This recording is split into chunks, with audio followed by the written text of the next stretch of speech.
Welcome back, everyone, to another episode of Christianity on the Spectrum. This is a podcast of around now almost 11 years of ethnographic research into autistic Christians and ex Christians. And for this episode, I am giving in to many months of badgering from a particular podcast listener about doing an episode on pregnancy and motherhood in autistic Christians. And as to help me with that is the person who was badgering me those many months, Maddie.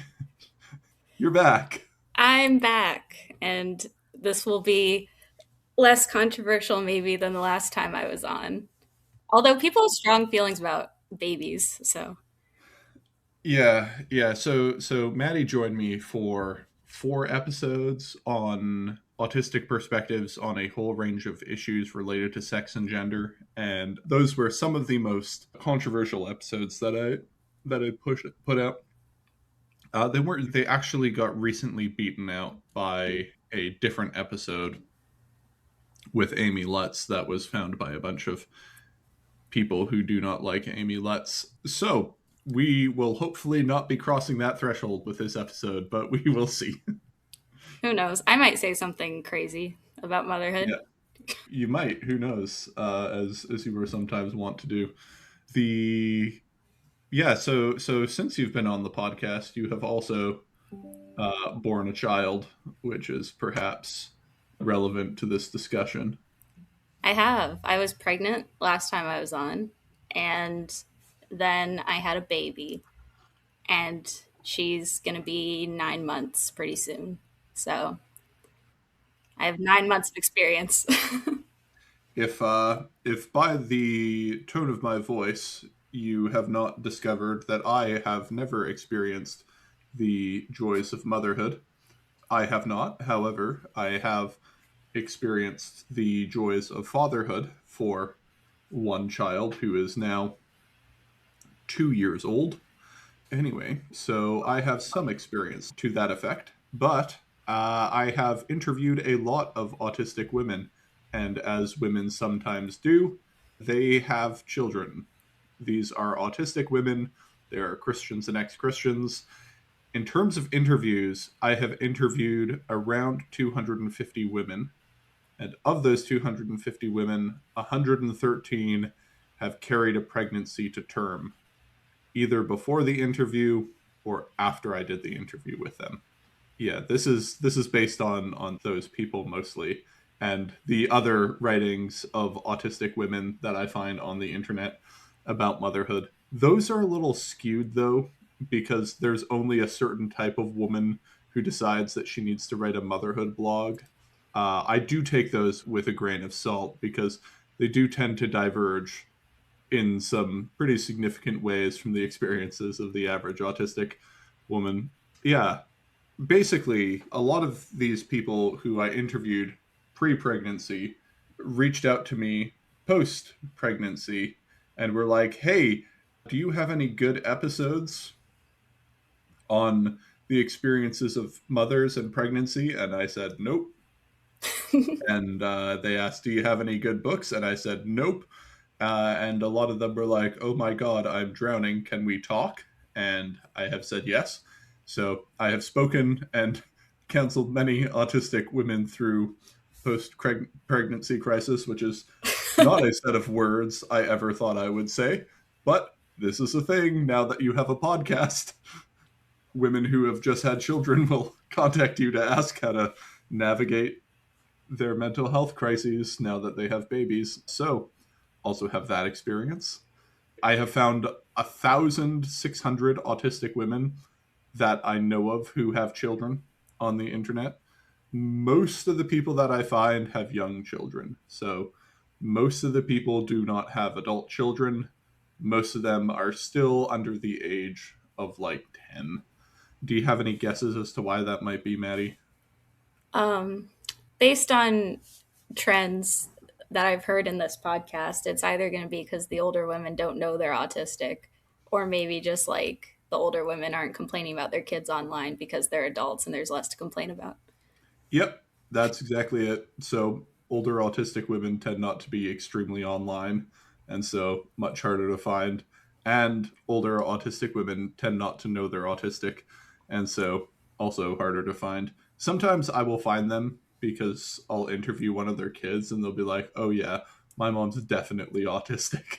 And so I'll interview their mom as well. But yeah, typically I don't have many mothers of adult children. I have 12 in my whole sample set, which is not very much. Anyway, yeah, that's basically it. I also just have like many anecdotes about autistic parents from the people that I interview. As it goes, autistic people tend to have autistic parents, either one or two, and they will have stories of their parents either telling them things or behaving in strange ways. And those anecdotes get relayed to me. And yeah, I've also had an interesting experience where I've been able to interview a person and then interview their autistic parent. And that leads to some interesting results, looking at the discrepancies between what they report about their parents and what their parents report about themselves, Oh and then no. what their parents report about their children. Very interesting. What I gathered from that is either one of them is an unreliable narrator or both of them are unreliable narrators. I tend to think it's the second option. But yeah, I've had the chance to do that sort of differential analysis, and the autistic people that I regularly talk to these days are mostly parents, Yeah, and that makes mostly sense. autistic parents, just because of the phase of life that I'm in. Being an Yeah, adult who is a parent. and also women. For some reason, all of my online friends are girls. I think it's because my profile picture is Simone Weil, and so Yeah, they're that's like, why. this is a girl. I should talk to John and listen to his podcast, and still subconsciously think he's a woman. I have to, like, every month or so inform someone that I am not, in fact, a woman. Didn't you tweet that like today? I did. Yep. Someone was like, wait, you're a man? You're a And I man. said, yes. Sometimes I like to respond with reports of my gender have been greatly exaggerated. But, You're you know, just such a sensitive and emotional guy, you know? People think you're a woman. many people have been saying this. They see my caring and empathetic demeanor, and Maternal even. my maternal and nurturing spirit comes through very clearly in both this podcast and my social media posts and writing, and so they assume that there must be no other alternative other than that I am a woman. Anyway, yeah, do keep in mind most of these women are Christian, and so this may not be indicative of broader trends within autistic women. Even the ex-Christians within this data set were typically Christians when they had kids, so Mm. do keep that in mind. Yeah, I Anyway, feel like online, most of my interactions with like people who are actually moms, where it's like a back and forth, is on Twitter, and they're all mostly Christians. Everything I know about like non-Christian motherhood is because the Instagram Reel algorithm has forced it down my throat. So I feel like Jane Goodall watching them. you get lots of cancer babies in your Instagram reels. Okay, that's really funny because that only happens when I'm feeling good about motherhood. Okay. Like as soon as I stop being anxious that my child's gonna like drop dead, that's when the algorithm's like, time for the cancer babies.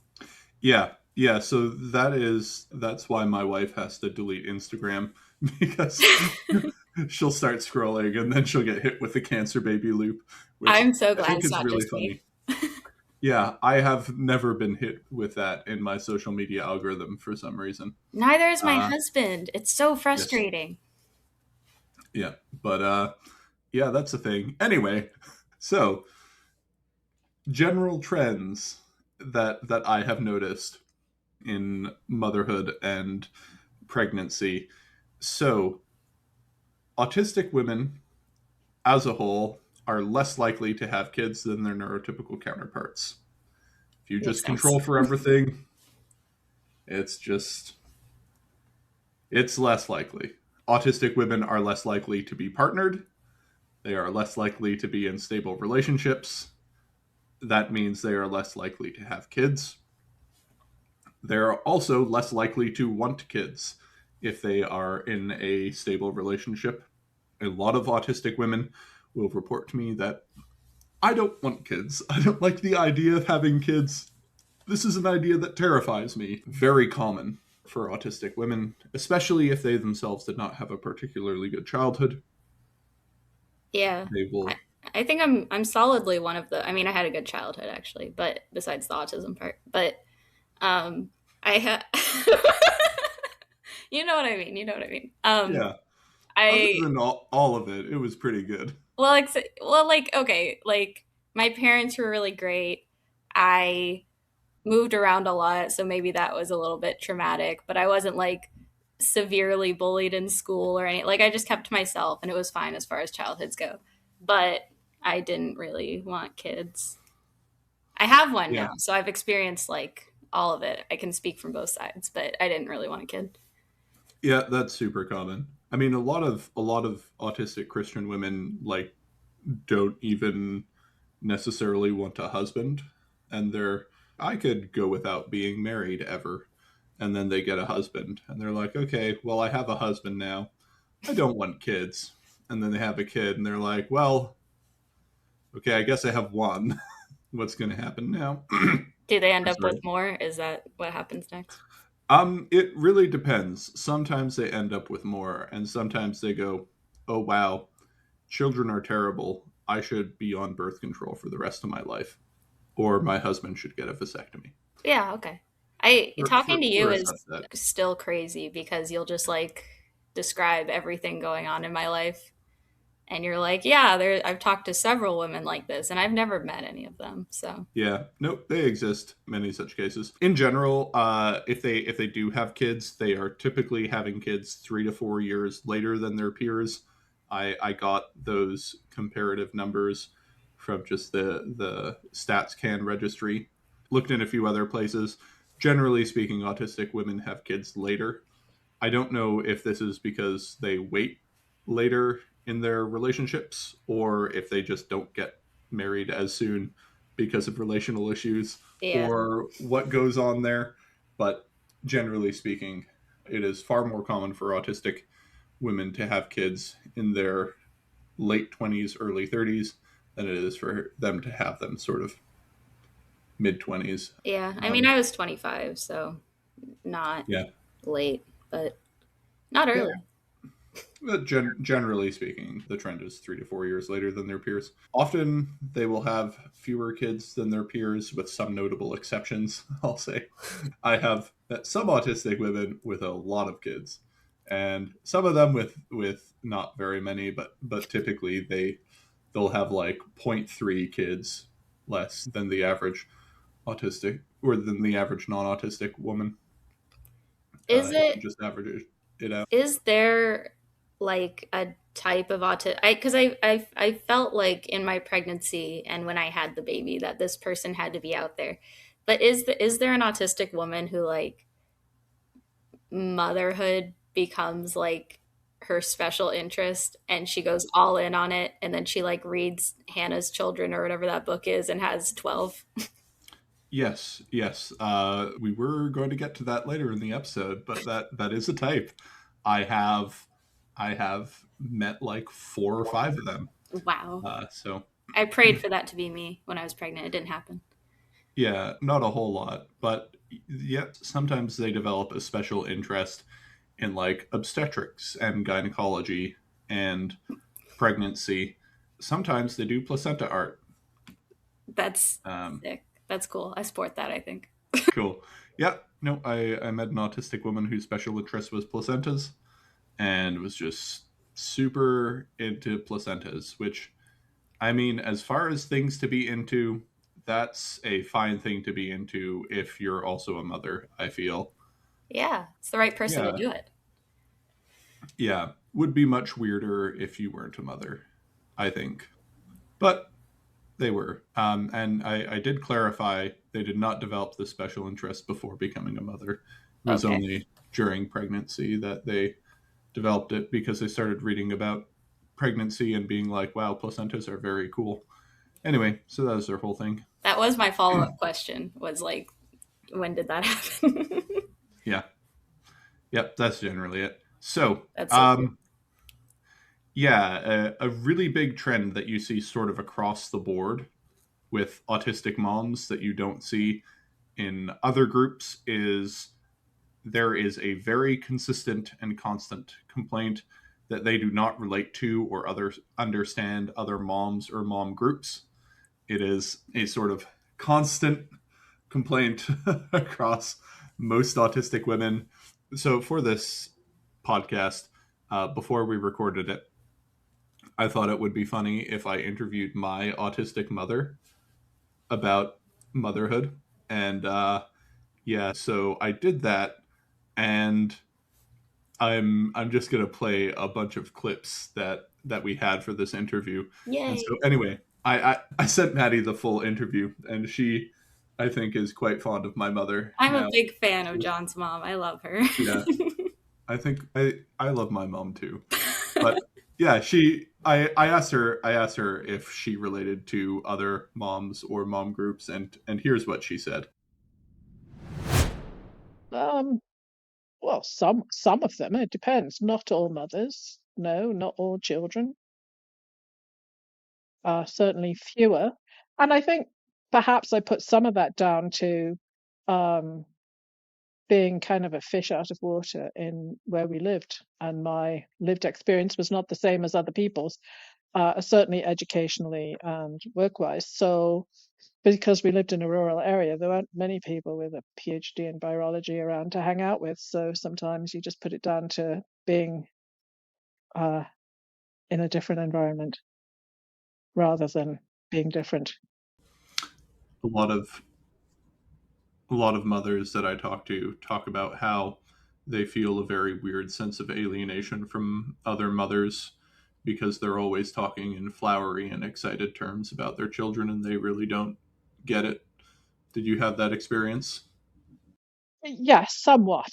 Yes, I wouldn't say it was an extreme experience, but I think all of all of my children were aware from early on that they weren't special snowflakes. That we made it quite plain to that, that as much as we loved you, the rest of the world wasn't necessarily going to love you as much as we loved you, and so they could prepare you for that.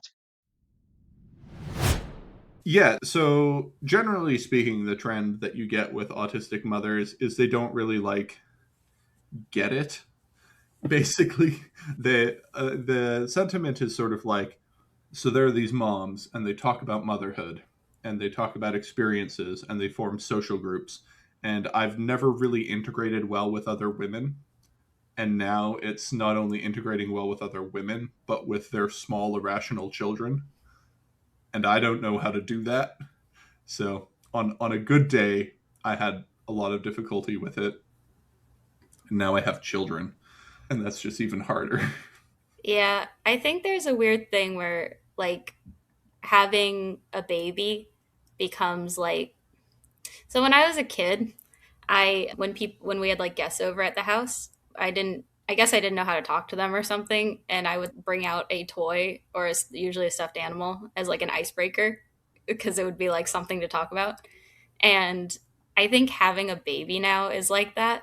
Like the baby gives you something to talk about with other people. So I find myself like at church, which is where most of my social interactions happen. And there's a lot of like families with kids at my church. I have the baby, and like as soon as I had the baby, other moms started coming to me to talk. And so I would talk about the baby, but I still found the conversations very like boring and awkward, and I didn't enjoy it. But now I just had like a different group of people approaching me to talk. And so I'd be like, "Yes, the baby." And then it's always like the same five questions. It's like, "Oh yeah, she's sleeping great. Oh yeah, she can crawl now. Oh yeah, she's very cute. She looks just like her dad." That kind of thing. So it's both like it smooths out the social interaction a little, but it doesn't actually help it that much. Yeah, another really big thing that gets reported to me is they don't like understand what the other mothers are talking about. So there is this tendency within these groups to exaggerate the experiences of motherhood, perhaps, or maybe they're honestly reporting. I don't actually know what the case is, but they will often talk about motherhood with very flowery and exaggerated language, Oh, or overly like loving prose about how much they love being a mother and how much they love their children. And a lot of autistic women find this very difficult to relate to. yeah. No, I don't understand that. A lot of this stuff is like, oh, let me try to think of an example. Oh, I've always wanted to be a mom, and this is I love this child because they made me a mom and it just fulfilled my life, and like that kind of, is that the Yeah. direction? Yeah, so that's an example. Other examples would be like, I just love this baby more than I've loved anything in my life. And, Oh, yeah. as soon as I laid eyes on them, I just knew that, she would have forever have a place in my heart or something like that. And a lot of autistic women are like, I don't know, I'm going to level with you. I think it looked like a potato, like a cute potato, Oh my but gosh. like, Yeah. you know, I really didn't feel any strong connection or bond to the baby when it Yeah. came out. It was sort of just there. There is And so much hype around like right after you give birth and like hold the baby for the first time. And just because I know, okay, so sometimes there's conversations, this is online, so it's like crazy online moms, right? And they'll be like, there's one group that's like pro epidural, and they're like, you can't bond with your baby if you don't, like, some moms can't bond with their baby if they don't get the epidural because they're in too much pain and like they're in shock and it's overwhelming. And then there's the other group that's like, if you get the epidural, you can't bond with your baby because of drugs or whatever. I did not get an epidural, and I also didn't find giving birth that painful. So I go against both groups, and I also did not experience the like wash of hormones that made me obsessed with the baby. that is typically the experience of autistic mothers. It's not all of them.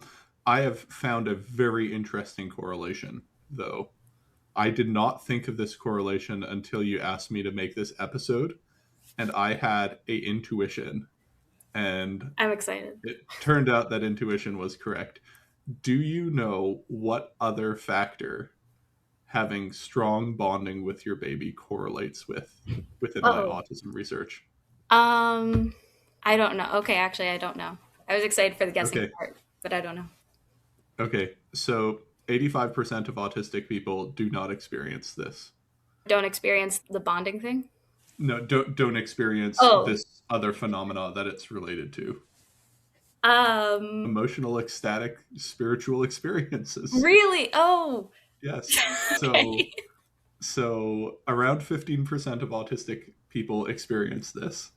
And when I looked at mothers who reported, I did a lot of this with LLM processing of interview scripts. Hmm. Just looked for mothers who were talking about like childbirth, As a spiritual thing? spiritual, emotional experience where Okay. they like felt bonded and felt connected. And then also ones who would describe a close personal Personal relationship with relationship with Jesus. Jesus. Oh my gosh. Okay. Yes. And then Same and then thing. what I did is I looked at the ones who described nothing, and then also ones who described not really getting the whole baby bonding thing. Okay. And Yeah. it is a near one-to-one match. Like it's not quite one-to-one match, but it's like it is a close correlating factor. I Yeah. don't know if one causes the other or if they are related. It makes sense that it would be related. I don't know. I just know there's a correlation there. Yeah. Um, Well, there yeah, is like Christian mom stuff, I think. I can't pull any examples off the top of my head, but I there's definitely like a contingent of Christian mom stuff that is like childbirth slash pregnancy is very spiritual. It's a very spiritual experience. And this can either go the direction of like growing suffering or like it's just such a good ecstatic thing that like brings you closer to God or whatever. And I So I guess it makes sense that people who are like maybe already in tune with that kind of spirituality also feel that way about childbirth. I don't. Yeah, that's my intuition. I can't prove that, just to be super clear here. Yeah. This is just a correlative factor that I have found that makes sense to me. Yeah, that makes sense. Uh, but yeah, so That's so interesting. in general, autistic moms tend to be much more clinical, emotionally detached, and analytical about pregnancy and motherhood. Like you talk to them and they are like full anthropologist mode, thinking and talking about children and babies, and they're talking about their own experience, but they're talking about it as though they are a third party observer of their own experience.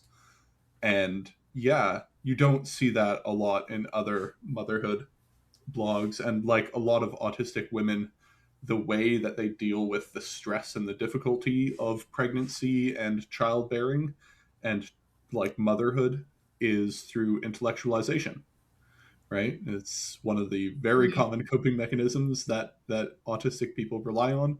This is no exception. And so a lot of think pieces get generated by autistic women about pregnancy I can and imagine. motherhood and stuff like that. Yeah, so I made the joke before, or sorry, I didn't make the joke before, but in a previous podcast where I was talking about ex Christians, I was talking to Luke about ex Christians, and I described the difference between the ex Christian autistic deconversion and ex Christian non autistic deconversion. And the joke he made was, oh, so the difference is one is autistic and one isn't. And that is very much the same case here. Like, you want to know the difference between generally the experiences of autistic moms and the experiences of non autistic moms? Well, one of them has autism and one of them doesn't. And that's about like, think about autism traits and now think about those in a mom, Yeah. and that's what the differences typically are. Um, yeah, so they get heightened a lot. That's sort of the biggest thing is autistic traits and the experiences of autism traits get significantly more impacted. Like, it's sort of like motherhood just adds stress onto the fire, and that sort of starts burning out of control. Yeah, that makes sense. Anyway, that's basically what it's like. Is that what it's like? Yeah. Any questions about general trends before we move on to specifics? Um, no, I don't think so. I'm ready for the specifics. Cool. Pregnancy. Let's talk about that. Chronological order, I, right? I have heard it's not a particularly pleasant experience No. for anyone. Autistic Well, women are basically no exception. I I definitely you're correct that it's not a pleasant experience. However, one time I was visiting with my husband's family while I was pregnant, and just to give the audience context, I guess, my pregnancy was not pleasant. I was nauseous and sick for like 28 straight weeks. And we visited my husband's family, and it was a sad time for them. That's why we were visiting. And I like threw up in the bathroom and came back. And his aunt was like, I loved being pregnant. I wish I could have done it again, but we had twins and we already had a kid and we couldn't handle 5 kids, but there was a very high likelihood of us getting having twins again. But I just really wish I could have been pregnant again. So they're out there. There are people out there who like being pregnant. I'm sure this is a thing. This is not a thing I have encountered in autistic women, I will say. I don't think it's very common outside of autistic women either. This is probably an outlier experience. Although, I will say, my wife's cousin ended up she went to the doctor with like severe stomach pains and cramping, and she was 8.5 months pregnant. I've heard Um, about those. did not know it for 8.5 months. So while I don't know if it was a particularly pleasant 8.5 months, it couldn't have been that bad Yeah, if that's you the didn't know you ideal, were I pregnant. think. If you could Yeah. not know you were pregnant for 8.5 months, that's an ideal situation, I think. Yeah. So generally speaking, it's imagine an unpleasant experience. Now imagine there are lots of them. That's that's what it's typically like, at least reported to me. One thing that gets brought up a lot is especially for autistic people who have taste and smell hypersensitivity. So pregnancy tends to increase it significantly, and those women live in hell and basically throw up all the time. Yeah. If you are sensorily sensitive and then you get pregnant, it like just doubles it. And you thought you had difficulties with smell and taste before. Oh boy, let me tell Yeah. you. So my wife is not autistic, does not have any sensory sensitivities to smell and taste. I do. And we knew she was pregnant because she started to be able to like taste dish soap and water, Oh, yeah. like in the classes. And that's something I normally can do. And she was like, wait, this is what your life is like Oh, normally? no. And like we basically had equivalent levels of smell and taste hypersensitivity when she got pregnant. And she was just like, you live like this your whole life? How do you live like this? Anyway, so imagine you already have those sensitivities and those get jacked up. I've heard that one a few times. Yeah. No, my Um, husband had to clean the kitchen pretty much the whole time I was pregnant. yep. The only people that I have talked to who were like, I enjoyed pregnancy were the ones who had special interests in it.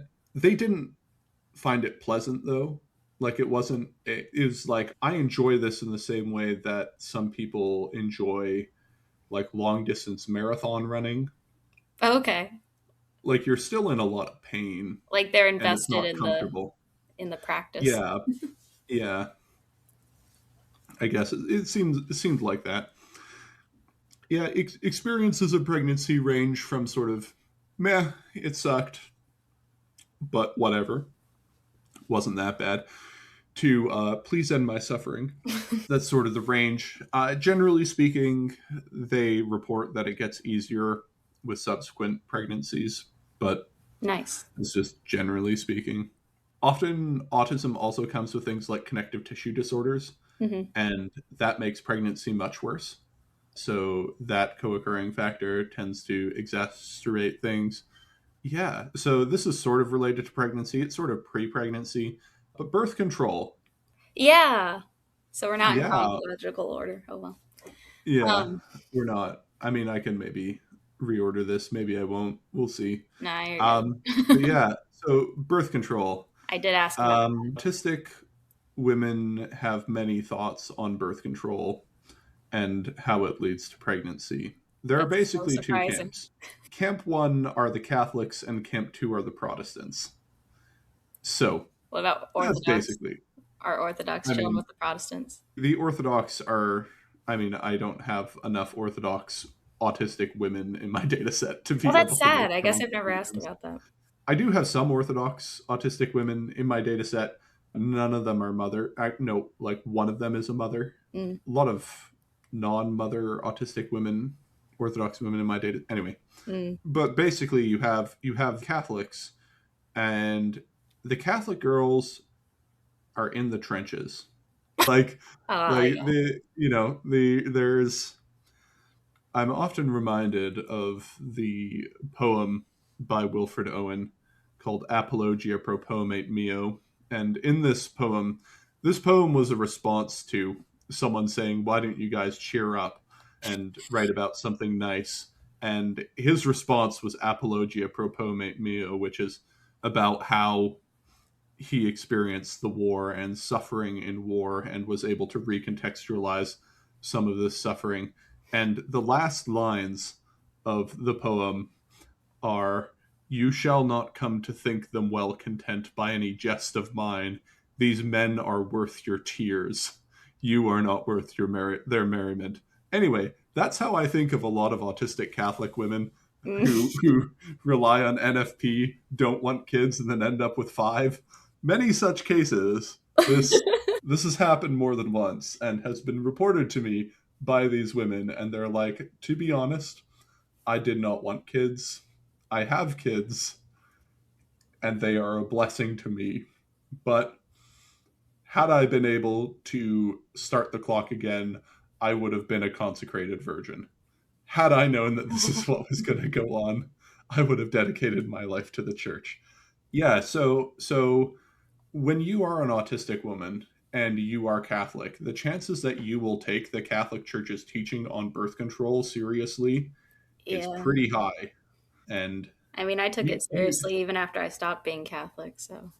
do you mind explaining to the audience what the Catholic Church's position on birth control is? Yeah, sure. So the Catholic Church does not allow the use of birth control because their view of sex is that when it's rightly ordered, it fulfills both unitive and procreative properties. And if you are using birth control, then you are depriving your spouse of the fullness of the marital act, as in it's not fulfilling its like procreative property. So birth control's a no. However, Pope, which Pope? Okay, one of the popes wrote an encyclical, and he was basically like, but it is wise sometimes to space out or avoid pregnancies depending on like the needs of the family. And so NFP, or natural family planning, is allowed to avoid or space out pregnancies. And it's not birth control. Some Catholics say it basically is, but they're wrong. Hopefully, that's the most controversial thing I say on this podcast. But Can you explain what NFP yeah, is? yeah, yeah. So basically, female bodies have cycles that they go through. Like everyone knows about menstruation because it's like pretty obvious. But there's like other parts of the cycle that happen in between your periods. And there are certain signs that come along with this. And you can use various methods in order to figure out when ovulation happens, basically.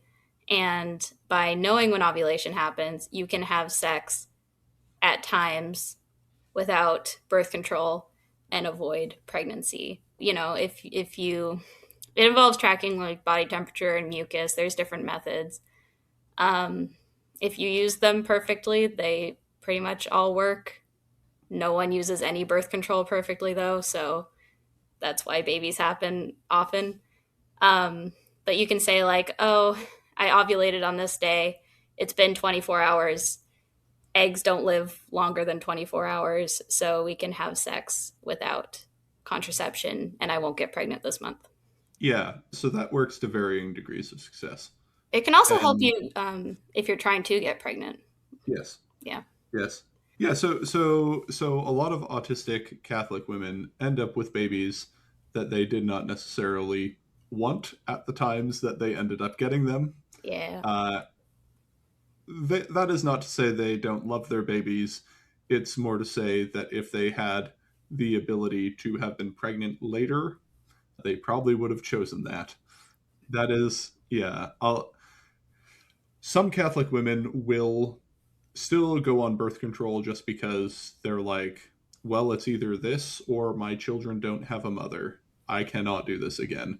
Yeah. So I decided to go on birth control. So that has been a case. Sometimes birth control is allowed if you are on medications that would harm the fetus. In some cases, I don't know. That's Yeah. what they That's like told me. a talk to your priest slash maybe talk to your Mm. bishop kind of thing. Yeah, I'm sure they did. There anyway. That tends to be the case with autistic Catholic women. Autistic Protestant women, however, are usually pretty pro birth control and very enthusiastic about it, being like, I love birth control. Birth control is the best. Yeah. I am glad that contraceptives exist. This means that Protestant autistic women in general will have fewer children than their Catholic women counterparts, but generally speaking, they will. I get far fewer stories about, oh no, I got pregnant when I didn't mean to, or something like that from Protestant women. Yeah. I have You know, fun because I'm kind of in both camps simultaneously. Like I was Catholic and I bought into the birth control thing or anti birth control thing, I guess. And then I became Protestant like right when I got married. and I still kind of buy into the anti-birth control thing, even though technically I can. So it's just scruples abounding over here. Yeah, you somehow went through both camps and picked the worst positions of both of them. Literally, I'm living the worst of both worlds.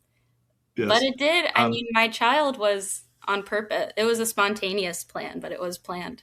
So, okay, that's good, I guess. Yeah, so often autistic Protestant women will be much more interested in other things related. So if they're open to birth control, they're also open to a lot more other ideas, like transhumanist ideas about doping and hormone hacking and biohacking and things like that. So if you're into birth control, you are probably also into other things, and more of that side of things. I just find that funny. The ones who are really enthusiastic about birth control are also that's very funny. enthusiastic about other forms of biohacking. Yeah. Um, yeah, the general sentiment about like why they use birth control is like a, oh god, I can't do this. This can't happen again. Please don't allow this to happen again. There is another problem though that a lot of autistic women have with birth control, in that they forget to take it, because they have poor executive function, and Yeah, that'll that do it. that has been the cause of a few children from reports. Anyway, Yeah. I think I so know one, actually. yeah, Yeah. other big trends in pregnancy. What do you think is the most reported to me source of anxiety during pregnancy? Uh, Feeling the baby move. Is that it? No, it's about the state of the baby. Oh, yeah. Yeah, like worrying about having a disabled kid. Yep, yep. Okay. And Yeah, I felt more that. specifically, if they are aware they are autistic, most do not want an autistic child and basically spend a lot of time being like, please don't let this child be autistic. I think I Um, DM'd you about that when I was pregnant. you did, you amongst many others. Yeah. And I have gotten many 2 a.m. messages from autistic women who are pregnant being like, I think I have a fever. What Oh, are the chances this child is going to be autistic? yeah. Because they read about fevers and the second trimester being correlated with a risk of autism. Anyway, that is a major source of anxiety, at Any least in the Tylenol autistic messages? women that I talk to. Yeah, so a lot of them are really scrupulous about Tylenol, and even though there isn't great like evidence around Tylenol actually causing autism from proper reviews, there is still a lot of worry and concern about whether or not their child's going to be autistic because they took Tylenol, and so a lot of them will just not take it Yeah, on the off chance. So just in case. since it was announced, I've had 3 different autistic women talk to me and who are like, I'm not taking Tylenol just in case. Yeah, not risking it. I get that. That's very common in terms of like worries I mean, that that they're doesn't. going to have an autistic child, especially ASD 2 or 3. Yeah. That's like No, I usually say they're this all like the time. usually they're like, okay, I also don't want ASD1. My life is hard and this makes my life harder, but I can deal with ASD1. Yeah. Two or No, if my three, kid's like me, and no. you know, Yeah. I'm doing okay. Yep. Yep. Yeah, that doesn't end when you give birth because, like, No, it you doesn't can't tell if they're AST3 until they're like older. until they're like 1.5, 2. I Uh, have done a lot of like obsessive Google searches. You know the Google where you like Google a question and then you get the answer and you're like, okay, I can't worry about it. And then like 3 minutes later you Google the exact same question. I do that yep. like every 2 weeks. I do that about like Yep. ASD symptoms in infants. I am not a person who spontaneously prays. I will say this. There is nothing I have spontaneously prayed more than, dear God, please don't let my child have autism. that, is, Yeah. that is, will I actively do anything if any of like pregnancy tests come back that indicate high chances of autism? No. But if I had to choose, I would never choose it.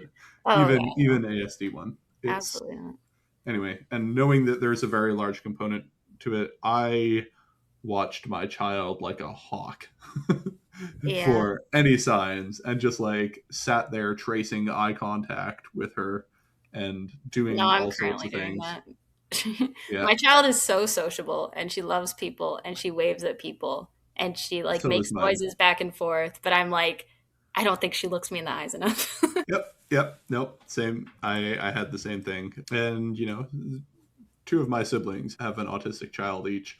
They're going to be level ones, Yeah, so it'll be fine. They'll be fine, but still, that is a huge source of parental anxiety if they know they have autism. If yeah. they don't know they have autism, that is not a source of parental anxiety. It is pretty much exclusive to if you already have it. I do. I have said to my family, well, my mom and sister, and been like, I am worried that my child has an intellectual disability, but you can't tell right now because she's 2.5 months old. And they looked at me and they said, Maddie, are you stupid? What are you saying right now? And then I get on You my could phone say, in the no, corner. but my child might be. That's what I worries me. yeah, I get. Oh, I just heard what you said. Yeah, no, it's where I am. And then I like get in the corner and I Google like what's the oldest age you can put your child up for adoption. Like, Yeah. Nope. It is super common for people who know they are autistic. yeah, Yeah. Birthing and birthing plans. If you had hell to yeah. guess, what is the most common option for first time births? Oh, I don't know. I was kind of all over the place. I It's feel like hospitals. well, yeah, like hospital. I feel like there's some women that could like get very into the home birth thing because there's a lot of like parts and pieces, and autistic people love parts and pieces that they can learn about. Yes. But then I also had a couple months where I was like, I want an elective C-section, and I think I asked you to look up uh, whether Yes. that's a thing. Yeah. Yeah. The vast majority of them prefer hospital, mostly because they have wild amounts of health anxiety, just No, in go figure. general. And so it's like, why would I do this at home when I could do this in a hospital? Yeah, but Is usually the logic operating there. Some will do home births and get really into home birthing. Often I found it's on their second or third that they'll try a home birth or do a mm, home birth because they're like, okay, been there, done that. It was fine the first time. It'll be fine this time. But typically not for the first one. However, elective C sections. This is a fairly common thing that a lot of autistic women talk about. it's not just me. No, it's not just you. My husband thought Uh, I was crazy. no, a lot of autistic women think about it and go for it if Oh, good they for if them. they can. Often, um, 2 months ago, one of my friends got a elective C-section because her baby was breech, which means it was Mhm. feet first, not head first. And she didn't need to do one, but she was just like, I was so excited when I found out the baby was breech because then it meant I I could get an elective C-section. I prayed that Uh, my baby would be breech. yeah, so this is not uncommon. I recently talked to one woman who had three children. Her first one, she needed an emergency C-section, and so she got it. And then the next two, because she had an emergency C-section the first time, she was like, haha, I don't have to do it again. Elective C-section each time. Nice. Um, there is a there is a deep, pleasing certainty about knowing the exact day that you are Yes. going to give birth, and being able to plan around it is that's the biggest thing. Is Yeah, just like that's what I this wanted. baby's coming out one way or another on this day, Yeah. and it's just going to be quick. It's going to be painless. They're going to open me up. They're going to yoink the baby, and then we're good. So So I yeah. was also, I think the thing I was mostly worried about when it came to giving birth was I wasn't, I was really stressed about the idea of being in a like stressful situation where I have to do something, but also people might be like talking to me and touching me while it's happening. And so a C-section seemed to like reduce that because I didn't have to do anything. except like show up. So that was part of the appeal. That is another thing. Also, just not wanting to be the spectacle in the operating room where you're trying to push out a thing and people expect something of you, and just being able to be like, nope, I'm going to go in, they're going to yoink the baby, and then I'm going to have a baby, and that's all that needs to happen. Great. So, yeah. So, elective C sections, autistic women tend to be quite enthusiastic about those if they get them, and they will tell you without prompting that they had an elective C section. They will be like, I have 2 children. I got them via elective C section. It's like, wow, I did not ask that, but That's so it's cool cool. that That you would so volunteered make that information. Yeah, the ones that choose home birth tend to be very crunchy, tend to have a lot of like medical anxiety, or not necessarily medical anxiety, medical PTSD from like previous. Yeah. I know someone, and I don't know if she's diagnosed, but I think she might be autistic. But that was her thing. Like her first kid, she gave birth and it was just like horrible. And then she was like, I am never giving birth in a hospital again. So Yep. Another one, like rural communities where they have to drive 45 minutes to get to a hospital, and they're just like, you know what, I'm just going to do it here. yeah. um, yep. So there is also a comfort of like knowing that you can give birth in the safety of your own home with all your stuff and everything around you. That is appealing to some people. So my husband actually, like early on when I was pregnant, since he knows me so well, independently considered all of that and was like, would you maybe like to do a home birth, which was pretty cool of him. But I was like, no, we'll go for the hospital, I guess. Yeah. And then I was like, elective C-section, and he was like, what's wrong with you? But I actually made him engage me on my own terms when it came to that. And I was like, we're both going to do independent research on this and present what we find to each other. And then we'll just see, whether it's better to do one or not. And it was actually really interesting. I learned a lot. He learned a lot, but he won out on that one because of statistics about obesity later on for children who are born via C-section. But Mm, that was the only edge he had over me. there you go. That is, yep, classic autism problem solving right there. We're I going to have loved a it. He didn't battle of like it very PowerPoint much. presentation. Whoever makes the best PowerPoint wins. Okay, so after pregnancy is over and you have successfully delivered a baby, you now have a baby. And so what happens? So I asked my mother about babies, and here's what she had to say. I loved my own children very much, my own babies. I didn't really like anyone else's babies. Still don't. Go to a baby shower, everyone's saying, "I hold the baby," and I'm just going, "No, I'm good. I'm standing at the back, hoping nobody wanted to thrust this baby into my arms." But I do. I very much like my own and the subsequent generation. I have talked to quite a few mothers though who said that they don't feel particularly emotionally attached or bonded to their children, or at least they read about motherhood and they read about these like ecstatic emotional bonds and they go, okay, well, I didn't get that. Oh, well, no, I didn't either. I mean, I remember when the nurses came in to do the heel prick and they said, "Oh, you should leave the room." And I thought, why? I'm not going to cry. And apparently, mothers cry when they do blood tests on babies. Didn't bother me. Yeah, so basically, autistic women tend not to be, like we had previously said, tend not to be as emotionally attached to their babies. Just in general, they tend to talk about their babies in very clinical, analytical terms, and they're like, "I like it. It's a thing, Yeah. I guess." Um, one thing that happens a lot after a woman gives birth is she gets diagnosed with autism. Mm. Like, So, not right away. no, but like within 6 months. Oh, okay. Yeah. Oh, So because they like stress makes them go see a therapist or something. exactly, Yeah. exactly. So typically what happens is they have a baby and they do not cope well with it. They are constant stress. Postpartum depression is very common for autistic women.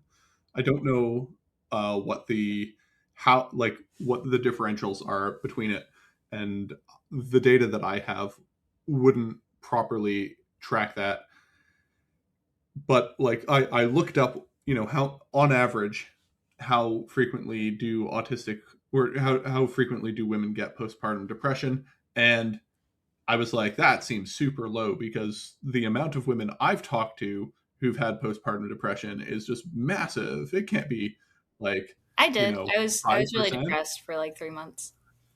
So the rates are around like 1 in 5 in the in Gen Pop. Oh, okay. Yeah.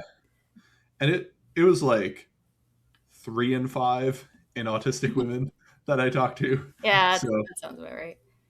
No, I was yeah, very I was I was so anxious like when the baby was born. I was convinced that she was going to die of something, maybe because of the Instagram reel algorithm. I don't know. But I didn't want to like hold her because I was like, well, then I might get attached and it'll suck more when she dies. And this continued for like 3 months, and then I woke up one day and was fine. So I just kind of muscled through. But I don't think I would recommend that. yeah. So postpartum depression is very common. Having a baby initially is just sensory hell. I say this as a father who did not have to do the vast majority of the sensory things Yeah. in the first 6 months. But for a lot of autistic women, this is kind of where they break. And Mm, then they break and they were doing the all singing, all dancing, high masking monkey act, spinning all the plates and doing all the things. And then they stop being able to. All the plates fall, everything breaks. They go see a therapist, and the therapist goes, have you considered autism? yeah. Or they go to see a psychiatrist to deal with their postpartum depression. And they're like, I also think you should consider that you might have autism. And they go, what? No, I don't.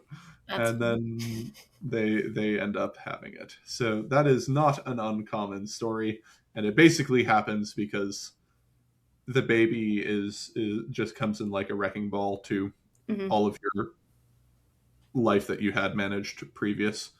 So yeah, sensory experiences are not very good. I asked my mother about what her sensory experiences were, and this is what she said. Oh, yes. Oh, good heavens. And not being able to go to the bathroom, being touched all day long. Oh, I mean, when I was pregnant, I remember thinking, oh, I can't wait to have this baby and I can have my body back to myself. And then you realize, oh, this thing basically is stuck on you for the next 3 years or 2 years. And then once they're little, they're always hanging on to you. So missing the body autonomy of when you're a young mother, well, that was what I found hard. I remember meeting somebody. It was at camp one summer, and or it was somewhere, and uh, I was staying with you guys, and you were all sharing a room with me, and this was somebody who was much older than me, and I saw her son leaving her room early in the morning, and I said, "Oh, don't tell me they still come and sleep in your bed when you're 18, when they're 18." So yes. Yeah, so like generally speaking, the biggest complaint is being touched and Mm, being touched out. yeah. Autistic people generally don't like being touched, and then there's like a baby that just like touches you all the time. I have difficulty with this as a father, and I get probably a quarter of what my wife gets. So I don't know if you get desensitized to it. My wife gets quickly touched out, and she's not autistic, and so yeah. The when I talk to autistic women about motherhood, they're like, "Yeah, I hate being touched." There are two other really big sensory issues. What would you suspect they are? Is breastfeeding one of them? Yeah, breastfeeding's a really big one. So, breastfeeding, generally speaking, is sensorily difficult. Not just the breastfeeding in itself, but the biggest complaint that I get from autistic women isn't necessarily the breastfeeding, but feeling wet all the time. Oh, yeah. I was also gonna guess So, having to wear a bra because you're breastfeeding. yeah, so having to wear a bra, having now you're wet all the time, Yeah. and then also just like the sensory experience is apparently unpleasant. I can't speak to it personally, but having talked to many autistic women, it is unpleasant. No, I did it like once, kind of, and I was like, yeah, no. Yep. So that's So another. actually, Oh, go the ahead. I have not been super touched out. I think part of that is like since I know I'm autistic, I was kind of anticipating feeling touched out, and so I was very aggressive about like handing the baby off to people early, and still kind of am. Like I hold her a lot, and I like holding her sometimes, but if we're with other people, she's getting passed around like a hot potato. But if I had breastfed, I think that would have been like the touched out thing would have been a lot worse probably. But everything I was worried about with regards to like trying to do with like back when I said I was worried about like being in labor and trying to do a thing while people are like touching me and talking to me, that was my experience with the lactation consultant. All the lactation consultants that I ended up seeing, because they just kind of come in while you're in the hospital, and that was awful. I do not like lactation consultants. They are not my friend. I we had to use formula pretty quickly because my baby was she had low blood sugar. Technically, she was NICU for like a couple days, but it wasn't a big deal. But she had low blood sugar and she was like too weak to get any breast milk out, so we just switched to formula. Um, and that worked for me. I didn't like the one or two times she tried to breastfeed. It was my toes were curling the whole time. I don't think I could have done it like all day for a long time. Yep. So that's very common for sensory reasons. A lot of autistic women opt for formula, and often they opt for formula when they don't have to. I don't know how much more common that is. Some of them will be like, breastfeeding was like living in hell, but I did it because that's what was best for my baby. And I was just like, I should suffer through this. And so they breastfeed for whatever the period is recommended, and then they quit. Yeah. I Um, actually did. I pumped for 3 months because that seemed to be like the minimum time you could stop. But also, like, now this is going to be the most controversial thing I say. I am now a big proponent of breastfeeding has no real edge over formula, and it's not important to breastfeed. Formula's fine, and the studies are mostly inconclusive. don't at me, autism moms who are super into breastfeeding. You No, want Maddie. That is the person you want, yeah. not me. I did not say this. I'll reveal my Twitter at the end, so you have to listen to the whole thing if you want to be mad at me. I have no opinion on what you should do with respect to breastfeeding. Do not kill me. Okay. Mothers with Um, autism, if you don't like breastfeeding, stop. There is no reason to do it unless you like it or if you don't have money for formula. That's fair. yeah. A lot of them will also do it because they're just like, it allows the child, like, they'll co-sleep, Mm. and it allows the child to sleep through the night. I have Uh, heard good things about that. Co-sleeping is pretty common. Mm. The number of autistic women who tell me they co-sleep, and it's mostly just for sleep deprivation reasons, to not Yeah. be as sleep deprived. Yeah. So the other big sensory one is sound. So Yeah. whenever an autistic woman in my life has a baby, the gift that they get is noise canceling over the ear headphones from me. That's so Um, sweet. You're like an autism fairy godmother. I am. Yeah. My sister in law did not know she was autistic. And I was like, girl, you are autistic.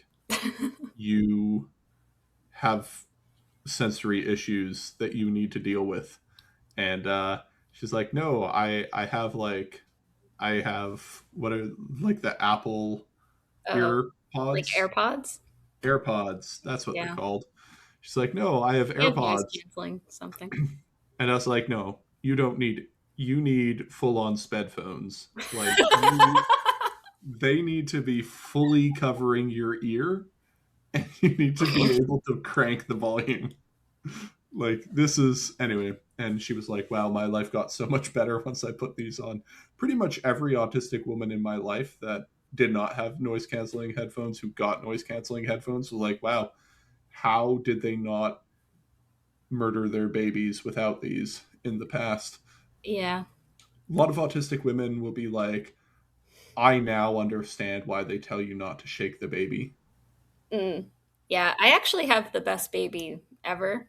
She really doesn't cry that much, but noise has gotten me sometimes. Yep. Yep. So if you can afford them, over the ear noise canceling sound headphones or Yeah. noise canceling headphones. Yeah, so to the sort of general responses that I find about autistic women talking about babies, from most to least common, is babies are meh, but mine were all right. The second most common is babies are meh, including mine. Like I don't really get babies. I don't get the baby hype. And they're like, even mine, it was kind of like a potato. And then the third is I liked babies, and they usually like babies because they don't do much, and Mm. they're just like they're kind of just sit there. Usually, this will largely depend on the baby's temperament. If they had good, well behaved babies, they'll be like, yeah, I kind of like my babies. Yeah, Yeah, most mine's enjoyable. She's very pleasant. I don't yeah. like babies. I'm excited for her to not be a baby. I think she gets more fun every month as she grows. I played with her yesterday for I think the first time in her life. So Yeah, no, babies suck. That's my hot take for this episode. I don't get it. yeah, Everyone who says they like babies is lying. That's my I don't. intuition. Yeah, They're I just would. telling I would themselves believe it's that so. they're all liars. But my husband likes babies. Actually, he's very maternal, and he loves holding other people's babies. And he gets sad when he thinks about how ours isn't a baby anymore. And I just say I'm glad there's one of us in this marriage because it's not me. That is that's weird. I don't think that he really means it. He must be Oh, okay. lying to Yeah, compensate he's for probably something. lying all the time. Yeah. Yeah, so most of them are often underwhelmed by babies because they're just not very exciting. Hmm. My mother has a quote that will play here that I think is relevant. Well, I did used to upset people by saying the first 6 weeks were the hardest because you may as well talk to the fridge for the amount of response you get. Yeah, I love that. Yeah, stay at home versus work. Yeah. This is a very controversial one. I also asked my mother Is about it this because my controversial? mother. Well, my so it is for a few reasons. Oh. So my mother was a stay at home mom Hmm. for the first few years, and then went back to work as soon as she could. Hmm. So I'll play this here. That's a hard question. Um, I didn't think that anyone else would be able to raise you guys as well as a parent could. And so it was a choice in some ways to not work because I wanted to raise my own kids. I didn't want to have the state raise them. However, I will say it is the hardest job I did. It would have been way easier to go to work and hand off the childcare to somebody else because it wasn't always the most fun and certainly not the most intellectually stimulating, but we had made a choice that that's what I would do. And then second to that is that where does somebody with a PhD in molecular virology get a job in rural Saskatchewan? It's not always easy. Most autistic women that I interview will choose to stay at home if it's economically viable for the first year ish. Hmm. If it isn't economically viable, then they just go back whenever their maternity leave runs out. Here's the controversial part. A Okay. lot of them a lot of them will choose to go back to work even if it's not even if they don't need to for economic reasons. Oh, yeah. Many of them are like, wow, I do not like this. A really big reason is because infants are boring. They are just not very intellectually stimulating things. Yeah. I think your mom mentioned that. She You're did. so right. Yeah. Yeah. Like we'll play that clip here. Well, when I when I was a stay-at-home mom, I still used to teach a university class once a week. And I used to tell people that that was my sanity break. So 3 hours a week, I taught a university class in the local town. And that that was my sanity break. That was I mean, most people in university don't see teaching a first year class as being a sanity break, but for me that was.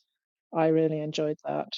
That was my sanity. Also, I was on every committee out there and chaired a lot of them, so that was where I got the intellectual stimulation. So sometimes Dad would come home in the evening and I'd be going out to a meeting, and so that was where I got the intellectual stimulation and that to do things. And then, I'd work on whatever the committee was doing during the day. But by the time the youngest was in grade 4, I was literally going around the bend. I had to get a job at that point. But yeah, like they're not intellectually stimulating. They're a very boring thing, and so you need to get intellectual stimulation somewhere else. So, like my Mm-hmm. mother talking about how she went out to teach university courses, and that was her her haven away Her from outlet, babies. yeah. Yes, her outlet. That's very common. A lot of Mm-hmm. autistic women just don't cope well with the complete lack of intellectual stimulation that you get from babies. They're very high demand, low intellectual attention. So Yeah, so sure. you need to be constantly attending to them, but in very boring ways. Um, Yeah. when I have to deal with my infant child, Your lovely, wonderful child. yes, my strategy was to put her in a stroller and go for a walk and listen Mhm. to podcasts on my headphones. So Yeah, just no, put that's her, reasonable. she can look at me, I can look at her, she can look at the surroundings, but I don't know. What do you do with a baby for like 3 hours at a time? Well, yeah. I don't know. Someone please tell me. I don't know. I'm still Uh, figuring that out. yes. So yeah, basically a lot of I say a lot. Some autistic mothers will go back to work well before they need to, Mm, just because they're like, I can't stand this, and opt to send their child to daycare because they would just much rather be working and doing something with their brain than having to deal with a child. They will often report significantly increased mental health once they go back to work. So most of my autistic woman friends who had stable long-term employment before pregnancy will get pregnant, their mental health drops, and then they go back to employment, their mental health gradually rises, and they're like, "Oh, I feel so good. I feel like myself again." Um, yeah, that makes sense. But yeah, I think so I- that's gotta be true for like at least like a fairly large amount of the neurotypical population too, I think, because people I are always suspect it.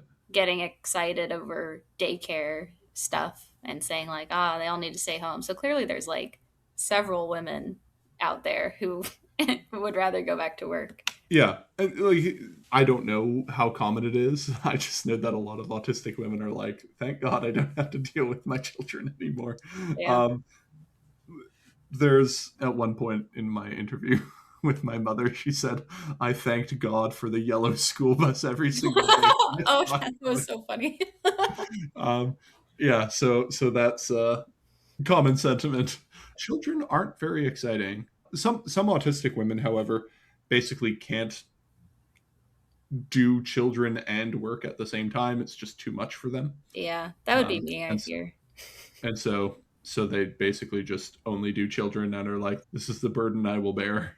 Um, Yeah. Well, so so my thing was I was a teacher before and like I would cry every day because teaching a bunch of kids is so overstimulating, right? So like I had a job, I had stable employment, but it was pretty rough. And then I moved and got married and I didn't teach because I had moved. And then I had a baby. And so now I have the baby And I got to a point where I was like, well, this is pretty boring, but I'm not like crying every day the way I did when I had a job.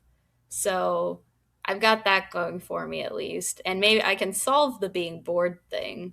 And so basically, as soon as I stopped being like postpartumly depressed, I just started very intentionally doing things I found interesting. So like I picked up arts and that kind of or arts and crafts and that kind of thing. So it's nice because it's like you don't have to talk to people or answer emails or phone calls and stuff.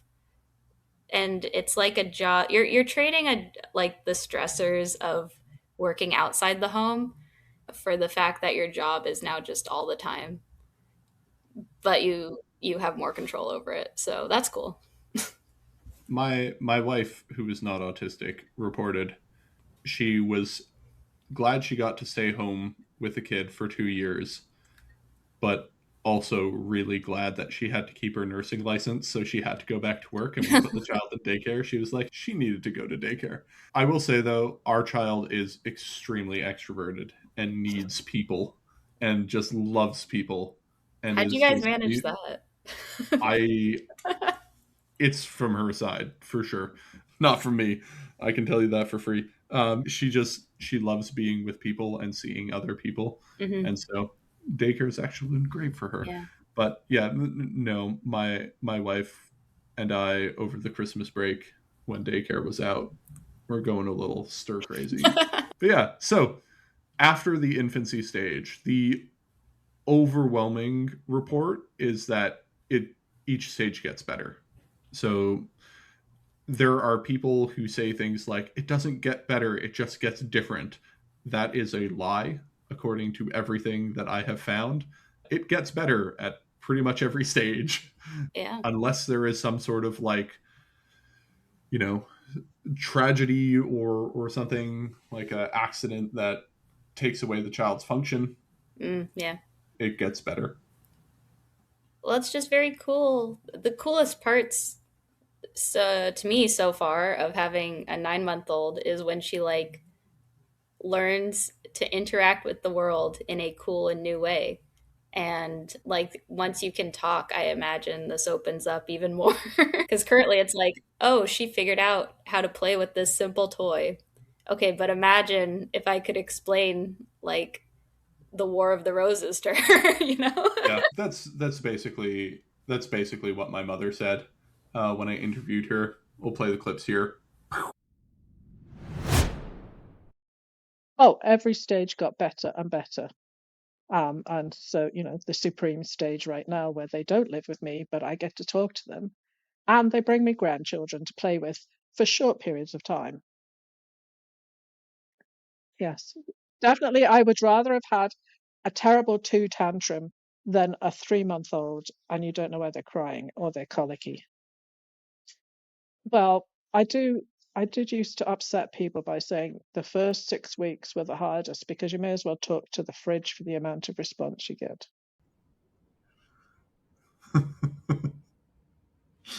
That was true, though. That was good advice for me. Well, it is very true. Yes, but people don't like it when you talk, when you say that in public. Um, but that was how I felt. And the older they got, and the more you could actually communicate, the better. And there's another clip where she talks about how she found one particular part of my intellectual development very interesting to watch, and that's here.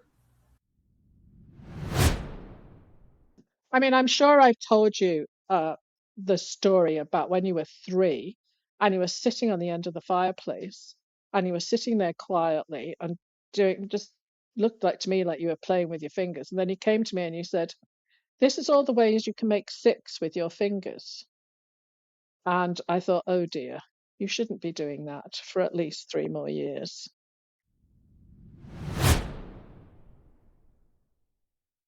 Yeah, so anyway, I'm never beating the STEM Lord allegations.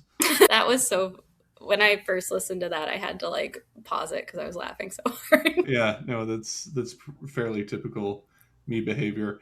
Yeah, so I often also get asked about like, is there any changes between 1 to 2, 2 to 3, 3 to 4? And my mother had 4, so I'll also play that clip here.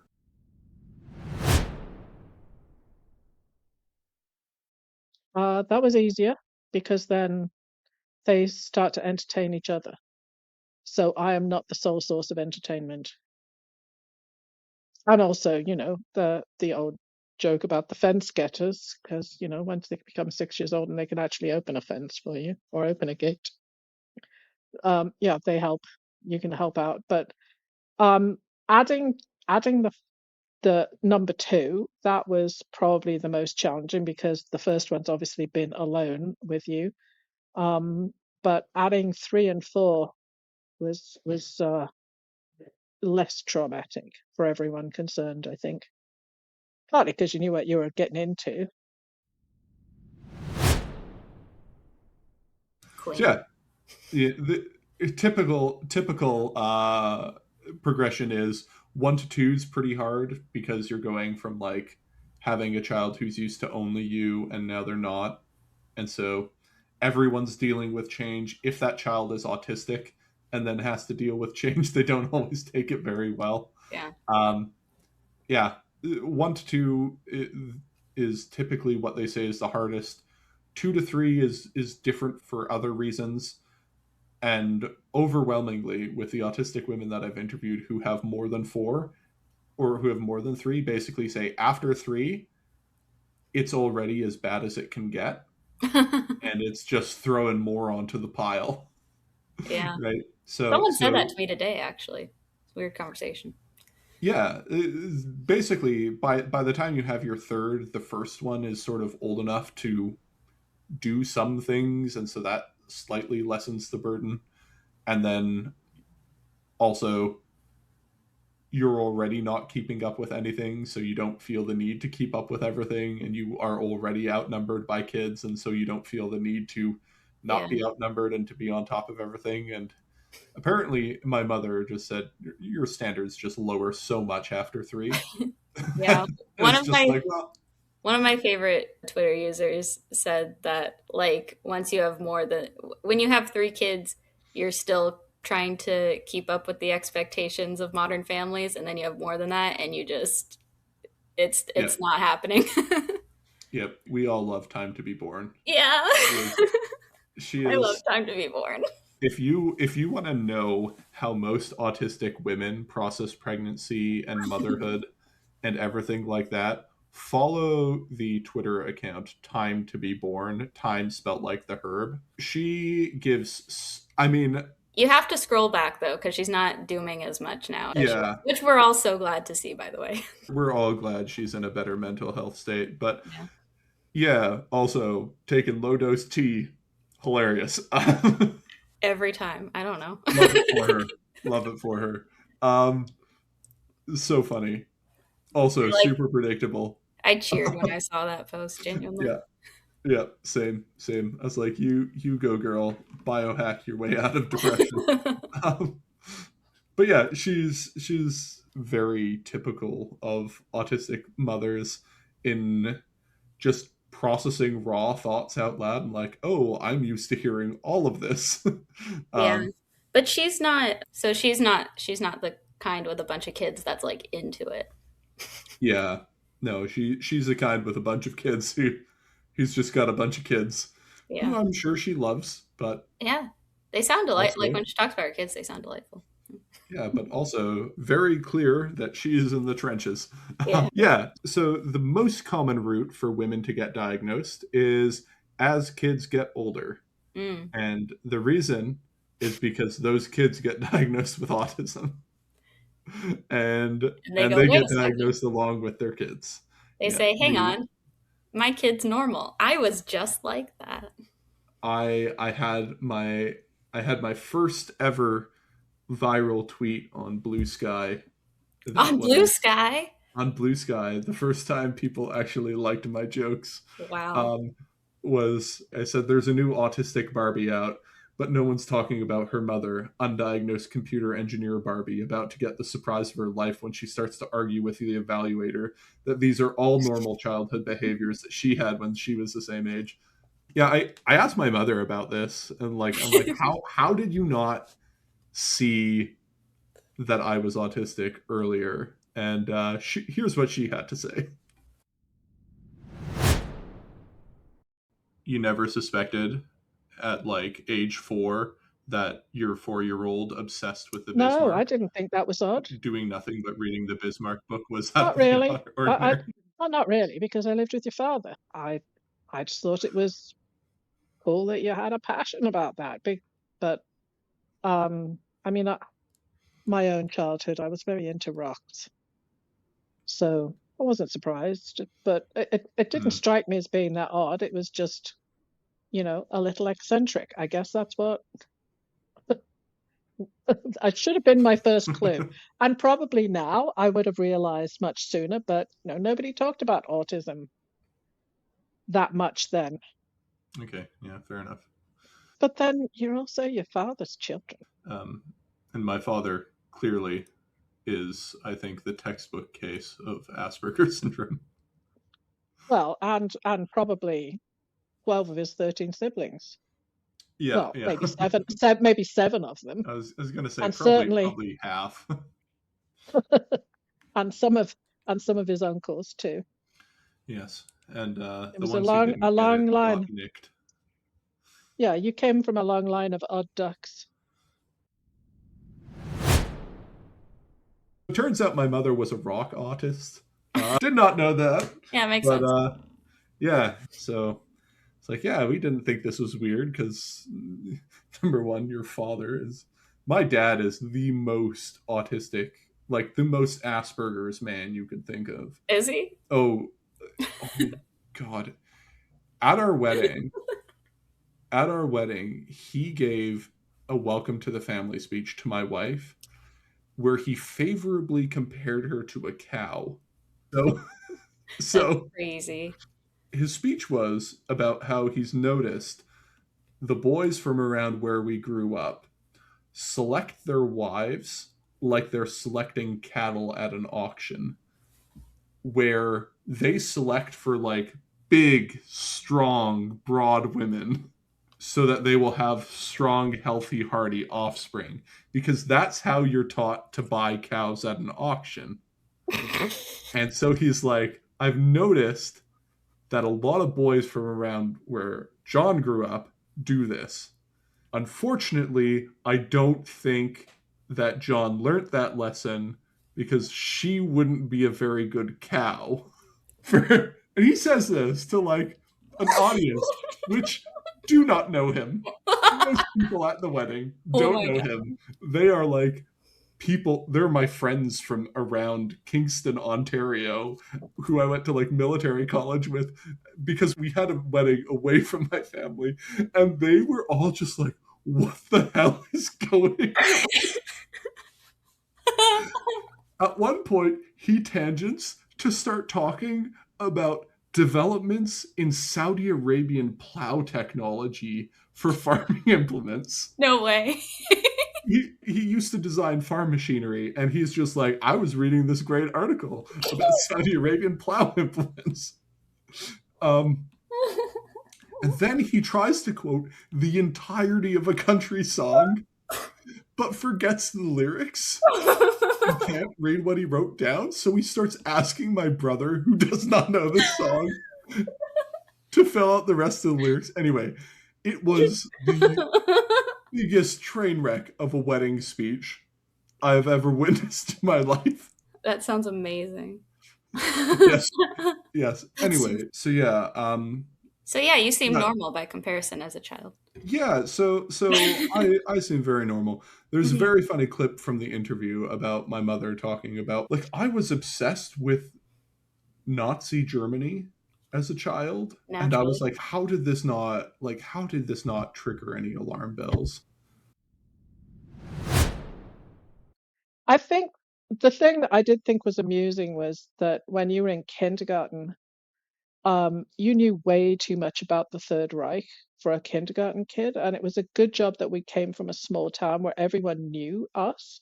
And so they realized that we actually weren't closet Nazis, but it was because you had a special interest. But we didn't think it was that much of a red flag then because people didn't talk about special interests being akin to belonging to Asperger's. Yeah, so like I said, the most frequent path that I see late diagnosed autistic women go through is my kids got diagnosed with autism. Mm-hmm. And so I did as well. So if they don't get it because they got postpartum depression, they get it because their kids get diagnosed with autism, and they're like, hey, guess what?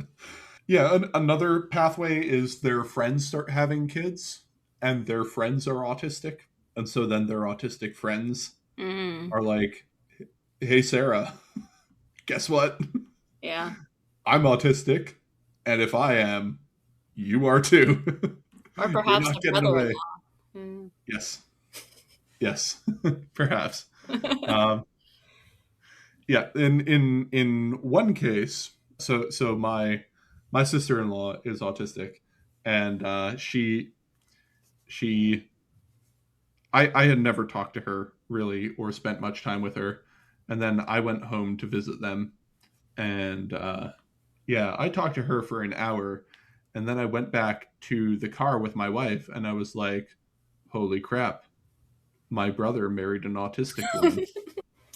Which is very funny because my brother was like not autistic and very insistent on letting me know how much of a weird nerd I was for Oh, is it most of that our brother? childhood. Oh, that's Oh really yeah, yeah, fun. yeah. I was like, it's really funny how he of all people married the autistic woman. Well, um, you know, yeah. Anyway, autistic it women are happens, great. So, and so that's that. Yeah, I mean, I sometimes he was like, she's not autistic. I'm like, you do not have the ability to tell. You don't see autism for the same reason fish don't see water. It's everywhere. You live in it. You don't have a good radar for this. he's surrounded. Um, yeah, yeah. So anyway, ratios of sacrifice to enjoyment is another question I like Oh to. yeah. You, Like, how much of motherhood did you actually enjoy versus how much did you do it as a duty or something that you did like because you had to, and so you sacrificed for the greater good. is And this sorry, do you ask this like yeah, in I your did ask my interviews? mother. Oh, like Like, in my have you asked interviews other in people general. besides your mom? Oh yeah, Okay. I've asked a lot of people this, and so here's my mother talking about it. Yeah, so often the ratio of sacrifice to enjoyment is high on the sacrifice, low on the enjoyment for the first few years. Yeah. And then as you get older, in the progression, the enjoyment goes up and the sacrifice ratio goes down. And it usually is like if you talk to first mothers in the first year of pregnancy or in the first year of motherhood, Motherhood. it's like 90-10 for sacrifice Oh, to enjoyment. It's a lot of sacrifice, not a lot of enjoyment. And then it slowly starts to taper off to 60-40, and then eventually, usually by the time that their children have grown up, most of the autistic women that I talked to were like, it was like on balance now, probably like 10% sacrifice, 90% enjoyment, yeah. because they're not in the trenches anymore, so they can look back at it with a silver lining. But the ones in the trenches report far more anxiety, like far more difficulty than enjoyment from it is the general trend. I think your mom's answer was a real white pill. That's probably because she's like looking back, but cool of her to be like, actually, the kids are the only thing that's going into eternity with me. Which she's saying as someone with like a super cool job, actually. Yeah, yeah. I'll play that clip here. Oh, I did enjoy it and I saw it as worthwhile because what I built into my children is the only thing that will last into eternity. What I do at work, Well, I mean, when I think of what I did in my PhD, honestly, it took me 3.5 years. Now it's an undergraduate lab in third or fourth year. You know, it's nothing. Um, but the work I do now, I have made a difference in people's lives. But what I built into my children and what I did there, is that was worthwhile. I believe that was what the sacrifice was about. Well, it was some of both. I mean, definitely there were things I enjoyed.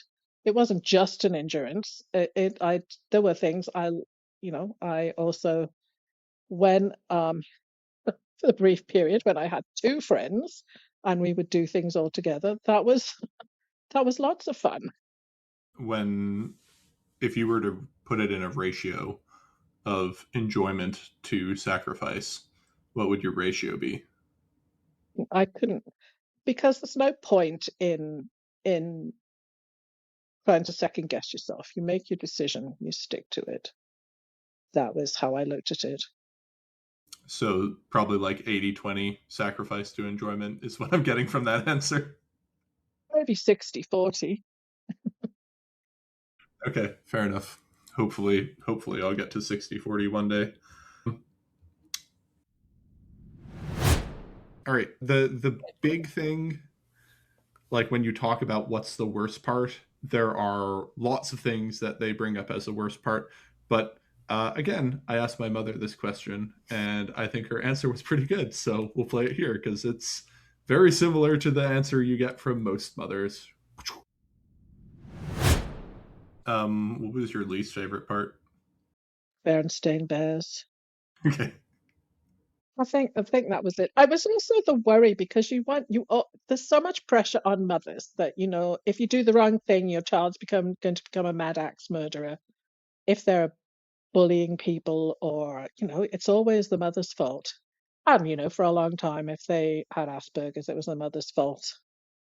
You know, so those sorts of things are things you worry about what you're doing wrong, because nobody knows what they're doing when they're a parent. As I said to you when you first asked me to do this, I said, well, I don't know if I can tell anyone anything about being a parent because I didn't know what I was doing. But then, as I said, no one. We had an N of under 5, whereas most people have an N of 1 or 2 now. So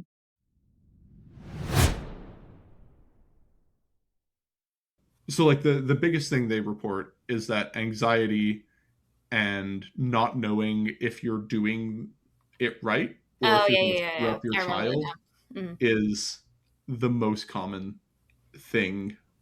That the worst part is just like you don't know what you're doing, Yeah. and you don't know if you're going to mess up your child for life, or if this will be fine, or if it won't be fine, or whatever. And there is a lot of pressure on moms to, like, if you screw it up, it's your fault. Oh But yeah. you know, also, if anything bad goes wrong, it's like, well, what did the mother do? And knowing that you have that pressure on you, especially as a new mom, like Mhm. everyone's watching you and judging your actions. And a Yeah. lot of times when there are older mothers or like mother-in-laws, or I mean, not my mother or not my mom's mother-in-law, my grandma was many things, but she was a very hard woman, I'll say. Yeah. Very, Okay. very tough. She had 14 children of her own. Yeah. That'll do it. Yeah, and just like hard as nails. And so she wasn't much of the sort of judging type, but she was more of the like, I learned what a Hot Wheels track can do uh, when wielded by the hands of an angry Ukrainian grandmother. But did she put socks on every baby she saw? No, no. Mostly beat us with Hot Wheels tracks. Yeah. Let me tell you, when she read Spare the Rod, Spoil the Child, she ensured no child or grandchild of hers would be spoiled. She said, Rod, how about a Hot Wheels track?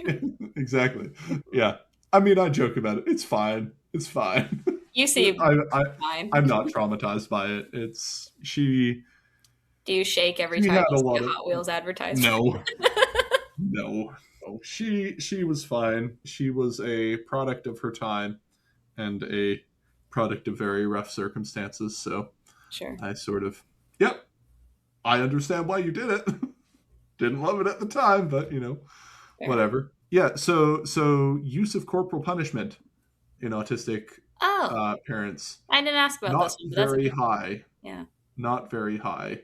Tend to be very ideologically against it Yeah. in Yeah. some pretty extreme ways, That's fair. and often try to go the gentle parenting route and try to do that. Personally, I don't get it. Gentle parenting? Yes, gentle parenting. I think it's very in line with the autistic, like if I just explain myself enough, they'll Yes. see that I'm right.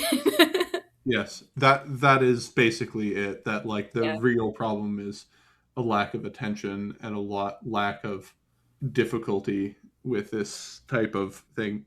The difficulty I have is I read so much about neurological development that I'm just like, I cannot reason with this being. Yeah, no fair. It does not have the cognitive capacities to understand these things. It. Yeah.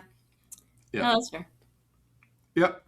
Anyway, corporal punishment, not very common with autistic people as a method of parenting that they endorse.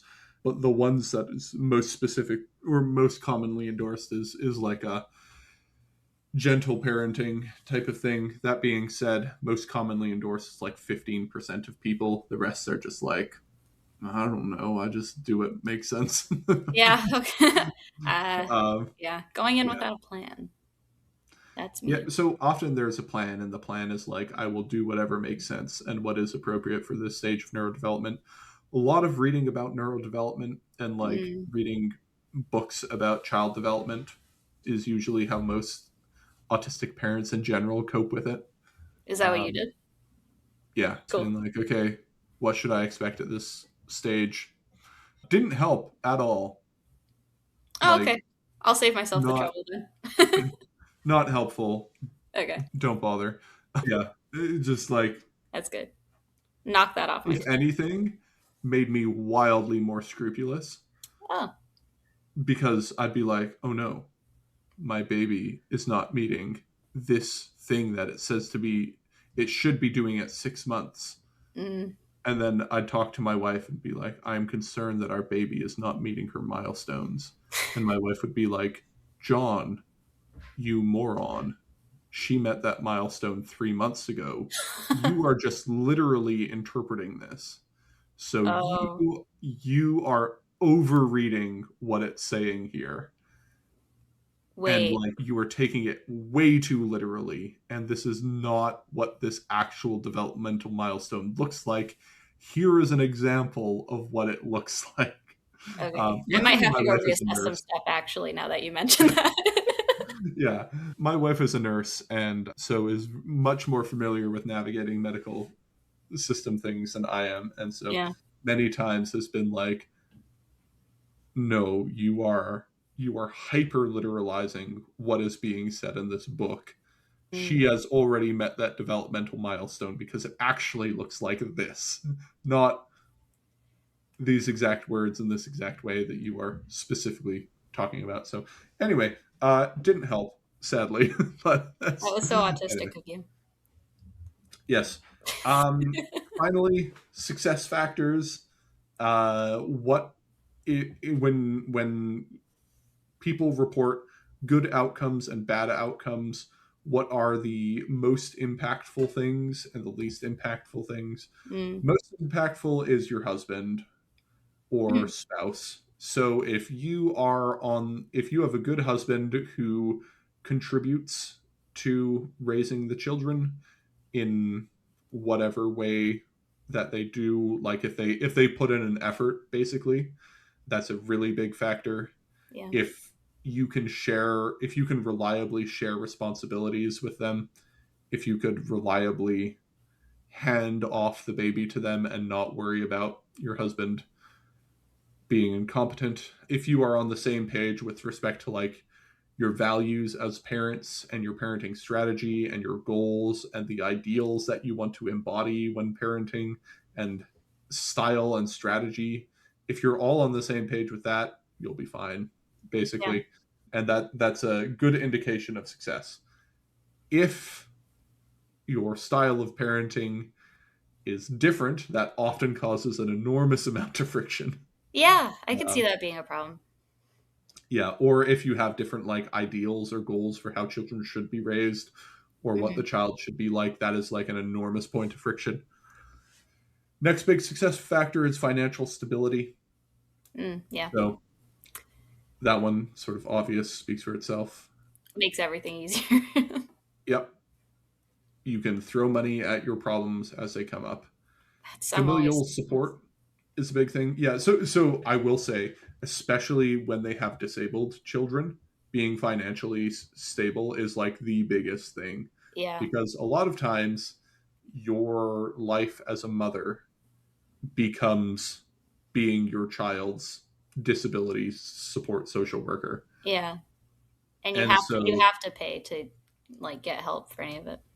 yes, and so often in like the sad reality is a lot of times if you have a disabled child, the mother becomes the full-time caregiver and then the father makes most of the money. And Yeah, if the father makes lots of money, then that enables them to get the support and the systems they need. But if he doesn't, then that sort of just makes everything much harder and much more difficult. yeah. I think Um, being aware of this is also why I'm so like why the anxiety about having like a disabled child is constant. yeah, Yeah. yeah. Yeah, so another really big one is familial support. So if your family or your in-laws are near you and they're also very helpful. Hmm. So if you have involved grandparents who are good and reliable, that is great. All of my family lives many thousands of kilometers away from me, Yeah. except my little sister. So occasionally I can get my little sister to babysit, but for the most part, we're on our own, and that's often very difficult. But sometimes her mother will fly down and visit us for a few weeks, and that is always so nice to Hmm. have. But having good familial support in your area is a really big deal. Oh yeah, it's huge. My parents actually just moved like across the country to be close to me, and having my mom around, huge difference. Like being able to drive up and be like, "Hey, watch the baby while I do some stuff," is like a lifeline. It's so important. I mean that my husband and I would probably make it because he's really great, but having extra people is so good. Yeah, yeah. They say it takes a village, but unfortunately, a lot of people in the village suck. And Mm-hmm. so having family members who you know don't suck is much better. Um, yeah, so your relationship to your in-laws, like you will now have half of your family with you. If you have a bad relationship with your in-laws, the chances that you will have great success is much lower. That one I think speaks for itself. Proximity to community and support services is another really big one. Hmm. So the more rural you are, generally speaking, the harder it is, and there are a lot more complaints about not being able to get support services, Yeah. especially if you have an autistic child. Oh Even yeah. then, in a lot of big cities, finding the right person to do it is often a near impossible thing. Mhm. Yeah, failure factors. So things that often lead to things going poorly. So basically, any lack of those success factors is just take the opposite of Yeah. whatever I Right. said, Yeah. and that's that. But then after that, from least impact or from most to least impactful, are you undiagnosed? If you are Mm. undiagnosed with autism and you have autism, the chances that you will be successful drop significantly. Knowing that you have autism makes your ability to parent way easier because you are better able to recognize when you are about to lose it and when Yeah. you are about to have a meltdown, and you are able to better internally decode what's going on, and you know yourself better so you can do stuff better. I think I'm a lot more like aggressively proactive about like reducing my own load, which is helpful. There's always that voice in my head that's like, you're a mom. You should always be, your baby needs you to always be the one doing everything, which, may or may not be the case. But for my own sanity, I've been pretty aggressive about like, okay, someone else help with the baby and like letting people. And I don't know if I like if I wasn't like I'm autistic and probably need this, I don't know that I would be doing that, and that would probably be really bad. Yeah, so not knowing you're autistic often means you don't know that you're supposed to be compensating for something. Yeah. And so that leads you to being much harder on yourself when you fail. It's very, very common for people to fail, and extremely common for you to have difficulties. And if you know you're autistic, you'll be like, oh, this is because I'm autistic. And if you don't know you're autistic, you'll be like, oh, this is because I'm a bad person and a terrible mom. Yep. And I still that do that is, sometimes, even. yeah, could be a little column A, could be column B. No, I'm Yeah, no, true. I'm Not joking. not I'm joking. discrediting the Yeah. possibility that I'm just a bad mom. Yeah. Yeah. Many such cases. Again, that's a joke. So another big factor is your husband undiagnosed autistic. Also causes an enormous amount of problems. If I did not know I was autistic, I would be a way worse father, I will say. And I would be a way worse support person for my wife. And she would be much worse at supporting me.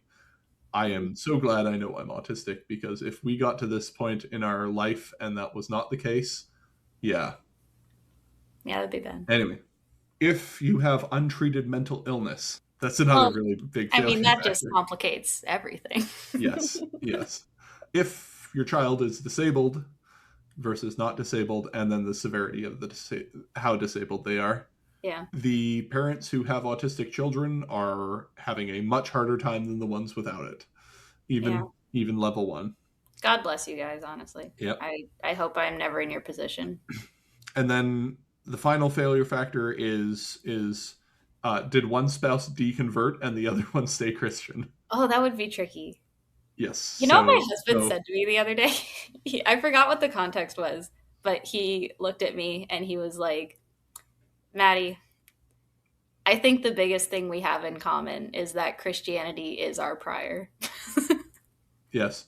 And imagine if that prior all of a sudden gets taken out and now you have a child Yeah, that'd be and you crazy. have to manage what happens with that child, especially if one of them has some pretty negative feelings and thoughts about Christianity and one of them doesn't. Yeah.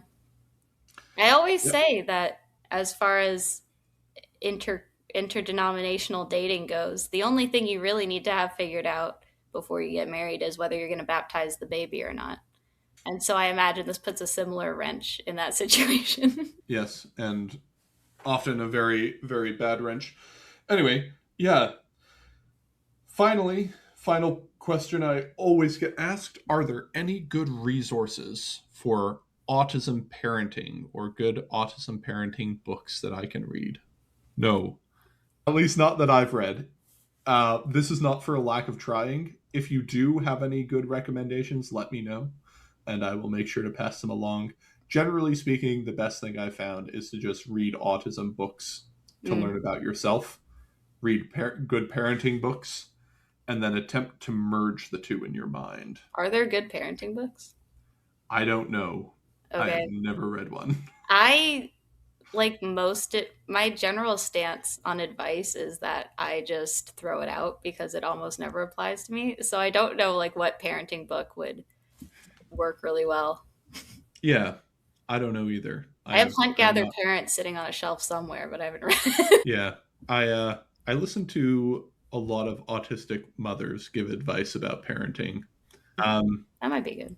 So people like Helen Roy, I think, are great. Yeah, Helen Roy, check out her Substack and stuff. I think she's cool. She is probably the only person that posts helpful mothering stuff that I've read.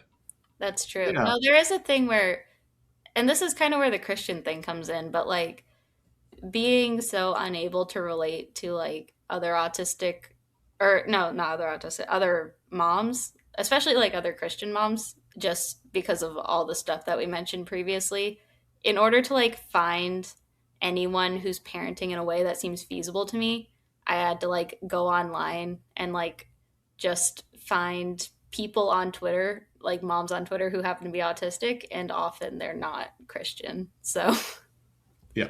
there's that. Yep. So there you go. That's Follow that's autistic moms on Twitter. That's all I got. autistic moms on Twitter. Not me though. Unfortunately, you also have to deal with a lot of other stuff on Twitter. So big sad. All right. That is that. Anything to sign off with or any other further questions? Can we talk about names? Do you have any thoughts about names?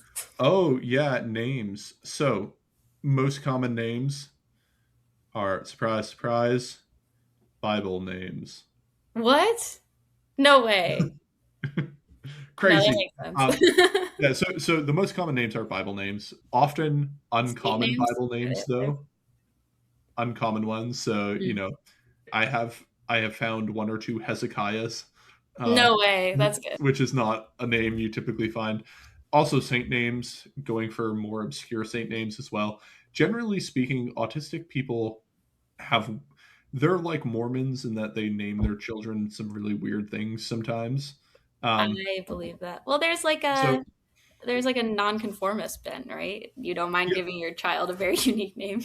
yeah. So there's a lot of nonconformist bits, but there's also like I want to name my child after a intellectual hero that I respect, or after this author that I love, Oh, or I've never done something. that. And so it's like, oh no, yes, meet my child Tolstoy or something. Baby Tolstoy. I wanted to name our daughter Thekla, and that got I shut think you down. should have. I think that would. I also think I should have. I tried to name our daughter after that, Macrina. Mhm. I really like Macrina. Again, That's a good one. obscure saint name, Yeah, obscure sort of lore you did it. behind her. Good job. Tried Theodora, didn't get Theodora either. Theodora is well, okay, so Theodore is really popular right now. Like it's like number Yeah, 4, like dark horse, unexpected popular name. My middle name, I have two middle names. One of my middle names is Theodora. And it's a I good think name. in this day and age, you could do it. Yep. So yeah, so then I finally got Phoebe, and then I got Macrina as the middle name. I call it a win. That's good. Yeah. But basically, the trend you have the nonconformist aspect of picking a sort of weird outlier, and then also the Christian aspect. So you get a lot of like weird outliers, but you also get like a lot of people named after 18th century and 19th century literary figures. Mm. Some 20th century. I know one named after a 20th century poet. But Oh yeah, yeah. there are lots. That's a good one. But that's typically named after someone, named after a person in the Bible, named after a saint, named after an intellectual hero. Yeah. I think I tweeted one time that you shouldn't name your child after your fandom unless your fandom's Christianity. That's true. That's extremely true, and also very good. Don't want a child named Sonichu out there. Right? That's crazy. Yeah, that is a. Anyway, don't look it up. On that note, I'm John. You can find me on Twitter at ChristianityOn. You can find me on Blue Sky at ChristianityOn.bluesky.social. You can find me on email, ChristianityOnTheSpectrum@gmail.com. You can also donate to the Against Malaria Foundation fundraiser, which has raised over $9,400. That's so Crazy. cool. That is so much more than I ever thought we would be able to fundraise. So thank you to everyone who has donated. I am deeply appreciative, and I think that is awesome. Yeah, Maddie, do you have anything to sign off with? Sure. I am on Twitter at Theo Bronzor. It's like Theo Bro, but then it becomes the Pokemon Bronzor. And also, if you liked me talking about names, I have a Substack where that's all I do. I highly recommend the first one I wrote about virtue names because it was a lot of fun. But Yeah, so if you're interested in names at all, I do that. It's called On Names, but also if you go to my Twitter, it's linked in the bio. All right, I will link those both in the description. All right, that is all. See you later.